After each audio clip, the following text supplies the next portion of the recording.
여러분, 기독교 역사상에 바울 사도 같이 그렇게 자랑거리 많은 사람이 또 있을까요? 그의 가문이 참 자랑스럽습니다. 배경, 학벌이 엄청납니다. 가말리엘 문화 출신이죠.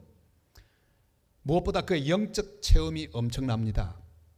세 번째 하늘에 올라간 경험이 있었습니다. 거기서 하늘의 영광을 보았던 그런 체험이 있었습니다.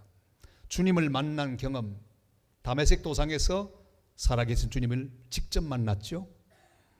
복음을 열심히 전했던 그런 체험이 있습니다. 그리고 교회도 수도 없이 세웠습니다. 그가 만약에 자랑하기로 들면 그를 능가할 사람이 기독교 안에는 아무도 없을 것입니다. 그 당시 고린도 교회 상황은 자랑으로 충만하고 넘치는 상황이었습니다.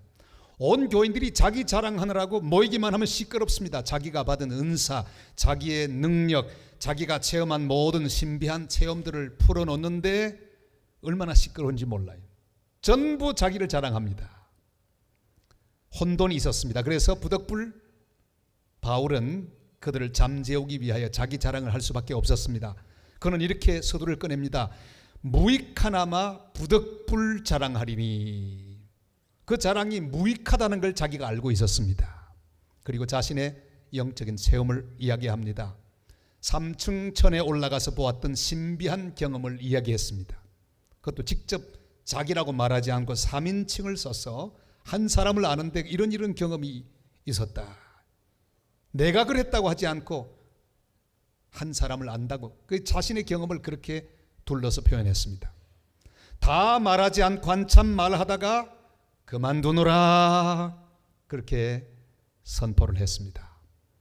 여러분 6절 말씀 우리 한번 다 같이 읽어볼까요? 내가 만일 자랑하고자 하여도 어리석은 자가 되지 아니할 것은 내가 참말을 함이라. 그러나 누가 나를 보는 바와 내게 듣는 바에 지나치게 생각할까 두려워하며 그만두노라. 아멘. 바울은 자신의 자랑거리를 열거함으로 어리석은 고린도 교인들의 자랑을 잠재우려 했습니다. 무익한 자랑을 더하지 못하도록 그렇게 했습니다. 여러분 자기 자랑을 계속하는 게 뭐가 문제일까요? 잘못하면 자기가 드러납니다. 자기를 자꾸만 높이게 됩니다. 그리고 자기 자신의 이야기를 하다 보면 점점 더 과장되게 되어 있습니다. 심지어 낚시꾼들마저도요, 고기 잡은 이야기 한참 하다 보면 과장합니다. 손가락만한 고기 잡았는데 발뚝만한 고기를 잡았다고 흔히 하는 거짓말을 듣습니다. 이 과장이 되죠. 간증하는 사람의 간증도 1년, 2년, 3년 가면 자꾸만 부풀어 오릅니다. 과장하게 됩니다. 그래서 간증은 싱싱한 간증 듣는 게 좋고요, 몇 년 된 간증은 안 듣는 게 좋습니다. 왜? 사람은요 자기 이야기 자꾸 하면 과장되도록 될 수밖에 없습니다. 자랑은 또 다른 자랑을 몰고 와서 자신의 마음속에 교만을 만들고 이 교만은 결국은 허영 속으로 빠지게 만듭니다.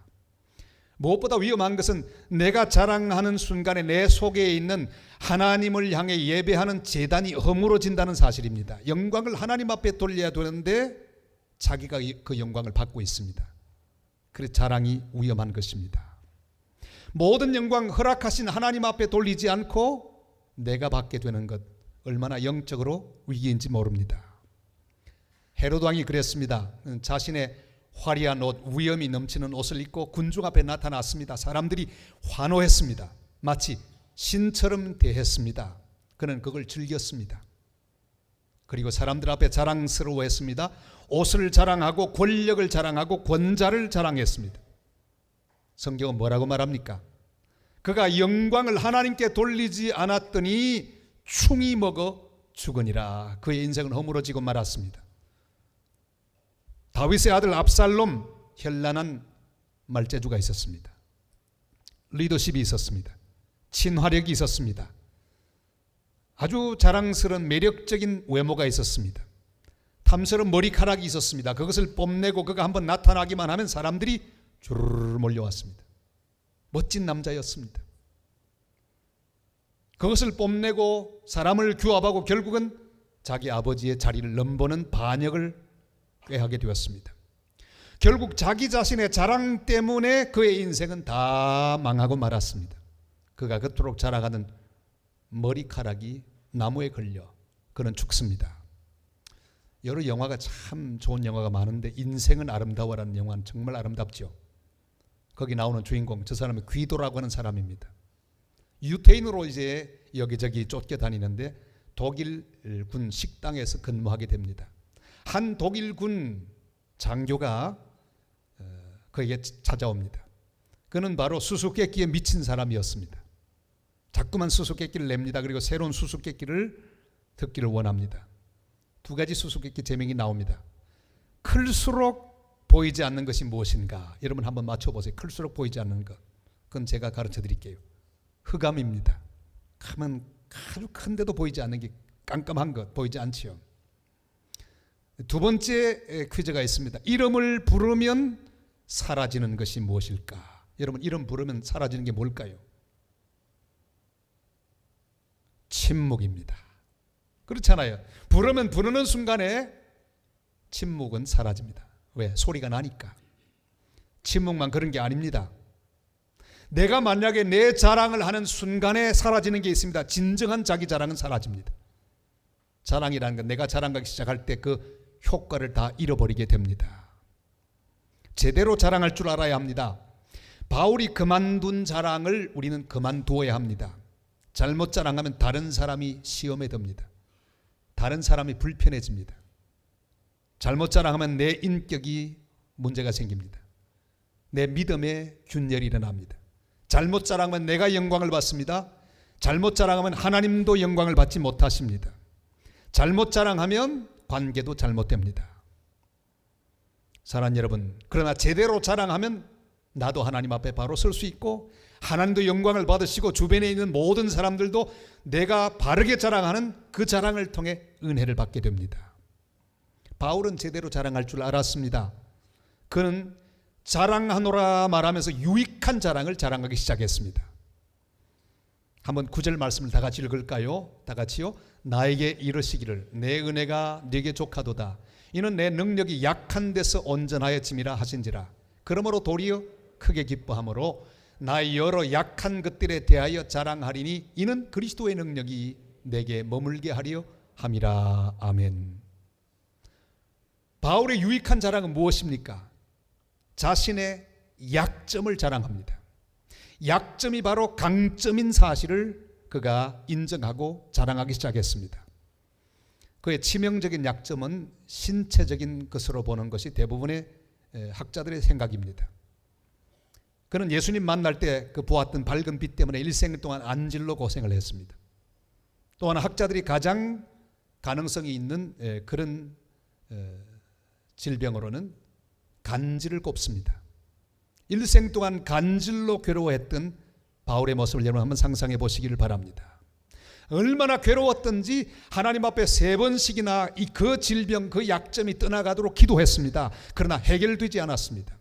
바울은 하나님 약점을 고쳐주십시오. 그런데 하나님은 그건 약점이 아니라 강점이다 그렇게 말씀합니다. 그 약점은 바로 나의 은혜가 머무는 자리라 그렇게 말씀하셨습니다. 그래서 바울은 그대로 받아들이기로 했습니다. 약점을 기뻐하기 시작했습니다. 감사하는 정도가 아니라 아예 그 약점을 자랑하는 귀한 자랑을 하기 시작했습니다. 여러분, 내가 내 약점을 자랑하기 시작하면 약점은 강점으로 바뀔 수 있습니다. 왜냐하면 그 약점 때문에 항상 하나님 앞에 겸손하고 늘 하나님을 바라봄으로 하나님의 능력이 머물러 있기 때문입니다. 글을 잘 쓰는 바울이었습니다. 그건 강점이죠. 반면에 말은 대단히 못하는 바울이었습니다. 여러분, 글은 잘 쓰는데 말은 하질 못합니다. 어떻게 하지 못했던지는 전혀 녹음이 되지 않아서 알 길이 없습니다. 천국 가서 한번 들어봐야겠습니다. 그러나 그건 약점이 아닙니다. 말을 잘 하지 못하는 건 절대로 약점이 아닙니다. 대신에 그는 글을 잘 썼기에 글로서 많은 편지를 남겼습니다. 성령의 감동으로 신약 성경 3분의 2나 되는 하나님의 거룩한 말씀을 저술할 수가 있었습니다. 믿는 사람을 핍박했던 그런 역사적인 약점이 있었습니다. 늘 성도들 앞에 설 때 난 옛날에 예수 믿는 사람 잡아 죽였던 사람인데 그런 마음이 있으니 겸손한 마음으로 한 사람 앞에 설 수가 있었을 것입니다. 약점이 아닙니다. 그건 장점이 되었습니다.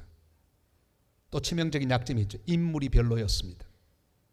문헌들을 다 종합해보면 사도 바울의 인물이 신통찮았던 것 같습니다. 성경에도 그랬습니다.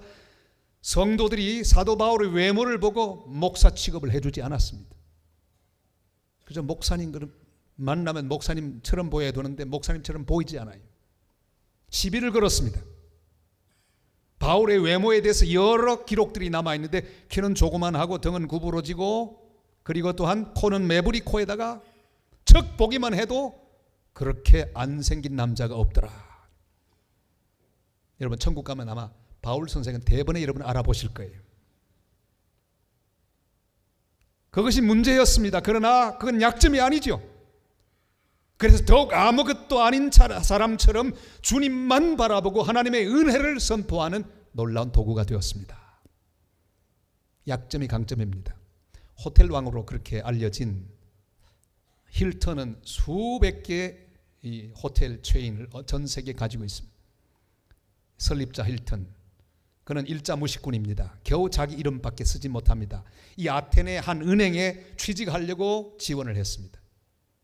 면접을 합니다. 그래, 글자는 아십니까?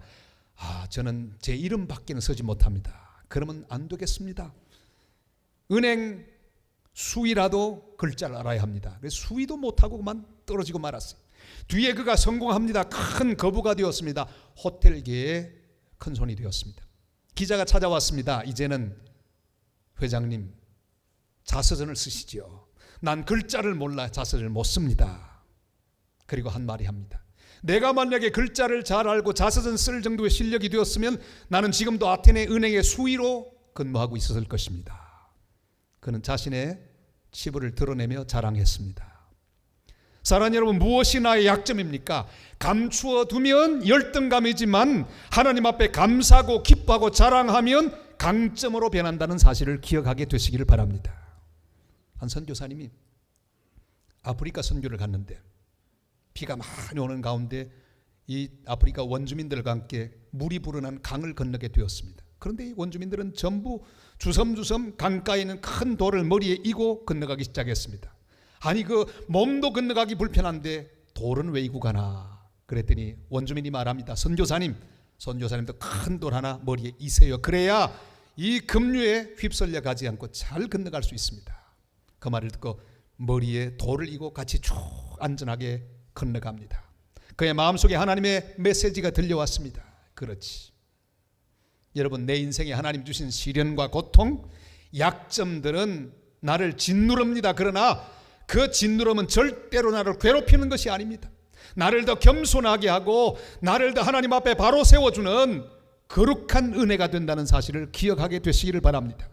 내 약점은 내 인생의 무거운 짐이 아닙니다.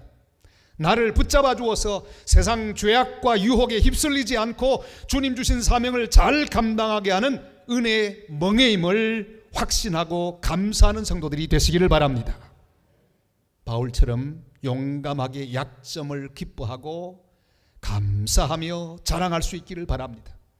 그러면 나도 힘을 얻고 듣는 사람도 은혜를 받고 하나님도 나를 통해 영광을 받게 되실 것입니다. 그는 유익한 자랑을 계속합니다. 나는 내가 받은 능력과 궁핍을 자랑하노라. 그렇게 자랑합니다. 능력과 궁핍을 자랑하고 있습니다. 우리 10절 말씀을 같이 읽겠습니다. 그러므로 내가 그리스도를 위하여 약한 것들과 능력과 궁핍과 박해와 권고를 기뻐하노니 이는 내가 약한 그때의 강함이라. 아멘. 바울에게도 신처럼 추앙받던 순간이 있었습니다. 루스드라에서 안전뱅이를 고쳐주었더니 사람들이 신처럼 떠받들며 경배하려고 합니다. 멜리데 섬에서 독사에 물렸는데도 그냥 손으로 털어버리고 아무렇지도 않자 그 섬 사람들이 바울을 신으로 생각했습니다. 여러분, 높임 받는 순간, 그 순간이야말로 위험한 순간이라는 사실을 기억하게 되시기를 바랍니다. 이처럼 높임 받는 순간은 위험한 순간, 내 인생의 위기를 내가 높아지는 순간에 우리는 발견해야 합니다. 경력에 들어가는 순간이 아닙니다. 그 순간은 내가 넘어질 수도 있는 순간이기 때문에. 그러나 내가 주님 이름 때문에 욕을 당하는 순간, 고통을 당하는 순간, 그리고 또한 내 인생에서 결핍과 부족함을 경험하는 순간이야말로 하나님의 은혜와 능력을 체험하는 순간이 될 것입니다. 넘치는 것 하나님의 은혜입니다. 그러나 부족한 것은 더 큰 은혜가 될 수 있습니다. 내가 원치 않은 능력을 당하고 궁지에 몰릴 때 특별히 임하는 하나님의 은혜를 깨닫는 성도들이 되시기를 바랍니다. 이것은 원망할 이유가 아닙니다. 오히려 하나님 앞에 감사하고 사람들 앞에 자랑할 수 있는 제목이 된다는 사실을 기억하게 되시기를 바랍니다. 바울은 그래서 이렇게 고백하죠. 고린도후서 1장 4절입니다. 다 같이요. 우리의 모든 환난 중에서 우리를 위로하사 우리로 하여금 하나님께 받는 위로로서 모든 환난 중에 있는 자들을 능히 위로하게 하시는 이시로다. 아멘. 그의 환난과 능력과 결핍 그것 때문에 도리어 수많은 사람들을 위로하고 축복하고 구원할 수 있는 그런 계기가 되었다고 고백하지 않습니까? 우리 예수님 사람들에게 능력을 당하셨습니다. 우연한 일이 아닙니다. 의미 없는 일이 아닙니다. 뺨을 맞으시고 침뱉음을 당하시고 모욕을 당하시고 억울한 재판을 받으셨습니다. 십자가에 죽으신 것 그것은 우리의 위로가 되시고 우리의 구원이 되시기 위한 하나님의 계획이었습니다. 그가 찔림으로 우리가 나음을 받았습니다. 그가 상함으로 우리가 평화를 누리게 되었습니다. 우리 인생 속에 벌어지는 이 모든 것들을 이런 시각으로 보아야 합니다. 저도 잘 아는 한 교수님이 계셨습니다. 이 교수님 공부도 아주 좋은 학위를 받아가지고 오셨고요. 이 교수님 강의도 잘하셨죠. 보통 실력 있는 교수들은 강의가 좀 서툰 경우가 많은데 이분은 말재주까지 있었어요. 그 노래도 얼마나 잘하는지 가수만큼 노래를 부르는 음대를 나온 사람만큼 노래를 잘 부르는 그런 교수님입니다. 거기다가 잘생기기는 왜 그렇게 잘생겼는지 그 얼굴 보면요 완전히 탤런트예요. 부족한 게 하나도 없어요. 그러니 학교에서 얼마나 학생들의 인기가 많겠습니까? 그날 목회에 대해서 가르치고 있었습니다. 목회는 이렇게 하는 것입니다. 가르치는데 한 학생이 딱 손을 들었습니다. 교수님 목회를 해보셨습니까? 아니 나 직접 해본 적은 없다고. 그러나 다 들으면 책을 보면 안다고. 목사님은 교수님은 목회가 얼마나 고통스러운지 쓴지 그걸 압니까? 한 번도 보지 못하고 경험하지 못했으면 말씀을 하지 마세요. 이 교수님요 허물어졌습니다. 고민을 하다가 이제 50이 간 넘었으니까 종신교수로서 편안하게 일하다가 은퇴할 수 있습니다. 그런데 그 결심을 합니다. 바로 사표를 냅니다. 그리고 진짜 개척을 시작합니다. 결핍의 경험이 그때부터 임하기 시작했어요. 수많은 능력을 경험했습니다. 말할 수 없는 고통을 경험했습니다. 그분을 가끔 만나면요 목회하는 고통을 제게 얘기했어요. 여러분 그러나 그 모든 고통을 경험하고 그는 교회를 세웠습니다. 그리고 하나님의 교회 헌당도 할 수 있었습니다. 그리고 나이가 차서 이제는 은퇴하셨어요. 그분이 서기만 하면 다 은혜를 받습니다. 지난 총회 때도 서서 말씀하는데 다 은혜를 받았습니다. 어느 대목에 자기 영광 받은 대목이 아니고 자기 학위 때문이 아니고 자기가 받은 능력 때문에 그 고통과 결핍 때문에 모든 사람이 다 은혜를 받았습니다. 진정한 의미의 유익한 자랑을 그가 하는 것을 들었습니다. 사랑하는 여러분, 내 인생에 임한 결핍과 고통 이것은 우연한 일이 아닙니다. 우리 하나님께서 그것을 통하여 무언가 계획하시는 놀라운 섭리가 있다는 사실을 기억하게 되시기를 바랍니다. 영국의 존 하워드라는 사람이 있었습니다. 부자로서 아버지 유산을 많이 물려받았습니다. 얼마나 신납니까? 유산 많이 물려받았으니까. 무슨 사업을 했을까요? 돈이 넘치고 넘쳤으니까 자선 사업하는 거예요. 그것처럼 쉬운 거 없겠다. 그런 생각을 해봤어요. 신나게 자선 사업을 하다가 배를 타고 건너가다가 프랑스 해적에게 잡히고 말았습니다. 그는 감옥 생활을 합니다. 고통을 당했습니다. 처음으로 당하는 인생의 고통이고 능력이었어요. 돌아왔습니다. 시간이 흐른 다음에 그는 자기가 하는 그 주 장관으로 발탁이 되었습니다. 장관이 되자마자 그가 한 일이 무엇일까요? 옛날의 그 고통을 기억하며 자기 지역에 있는 그 감옥을 순회하기 시작했습니다. 직접 가서 음식을 먹기도 하고 직접 가서 체험을 했습니다. 잠을 자기도 했습니다. 큰 고통을 당하면서 그는 보고서를 작성합니다. 의회에 제출했습니다. 그리고 그 감옥 개선 법안이 통과되었습니다. 그 한 사람 때문에 그 지역에 있는 감옥들이 모든 시설이 달라지고 새로운 감옥으로 거듭났습니다. 유럽 전역을 다니면서 이 죄수들의 고통을 기억하고 전염병이 퍼지지 않는 운동을 벌였습니다. 그러다가 자신이 전병에 걸려서 세상을 떠나갔습니다. 그는 죽기 전에 이렇게 기도합니다. 주여, 내 영혼, 내 자녀, 내 가진 전부를 당신 손에 맡기오니 이것을 사용하셔서 주님의 무한한 은총의 기념비가 되게 하소서. 영광스럽게 그는 죽었습니다. 주님이 우리 인생에 허락하신 모든 능력과 궁핍은 우연한 일이 아닙니다. 반드시 하나님의 선한 일을 위한 준비가 될 것입니다. 나에게 임한 능력과 고통은 누군가를 위로하고 살리는 일에 사용될 것입니다.